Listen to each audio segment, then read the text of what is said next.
China's State Council released footage Tuesday of last week's violent unrest in Lhasa. VOA cannot independently verify the authenticity of the video because Chinese authorities have banned foreign journalists from Tibet. The protests against Chinese rule began peacefully early last week and gradually turned violent. The Australian Broadcasting Corporation aired amateur tourist video Wednesday purporting to show Chinese armored vehicles driving through Lhasa streets last week. Journalists and activist groups report Chinese troops and police have tightened security as protests spread to Chinese provinces neighboring Tibet. The Canadian broadcaster CTV on Tuesday showed what it said were ethnic Tibetan protesters in China's western Gansu province.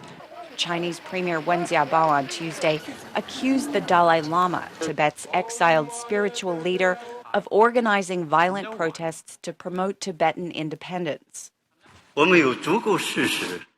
There is plenty of evidence proving that this incident was organized, premeditated, masterminded, and incited by the Dalai clique. The Dalai Lama has denied the charges. He called Tuesday for an end to the violence and says he will quit as head of Tibet's government in exile if needed. If things become out of control, then my only option is completely resign. Tibetan human rights groups say the protests in Lhasa reflect years of anger over Chinese rule.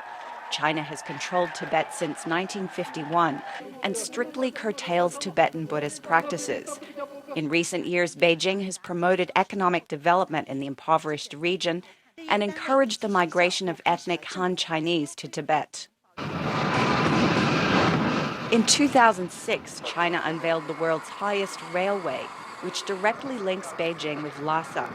Edward Friedman, professor of Chinese political science at the University of Wisconsin, says the rapid economic growth in Tibet has helped fuel resentment of the Chinese. With the expectations of growth has come a feeling that Tibetan people would be benefiting. And to see Han Chinese being the major beneficiaries and having a fear that you're going to just be overwhelmed by Han Chinese and your culture, everything that has given meaning to your life is going to be lost in the next generation as your children essentially become Sinified, creates great tensions within Tibet. A top U.S. official says the world is watching as China deals with protests in Tibet and other human rights issues leading to the Beijing Summer Olympics. Deputy Assistant Secretary of State Thomas Christensen spoke at a congressional advisory panel hearing Tuesday.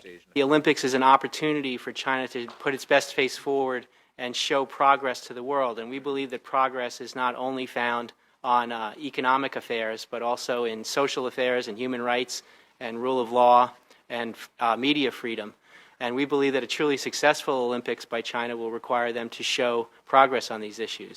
Christensen said the United States is urging China to reach out to the Dalai Lama and address the grievances of the Tibetan people. Leta Hongfincher, VOA News.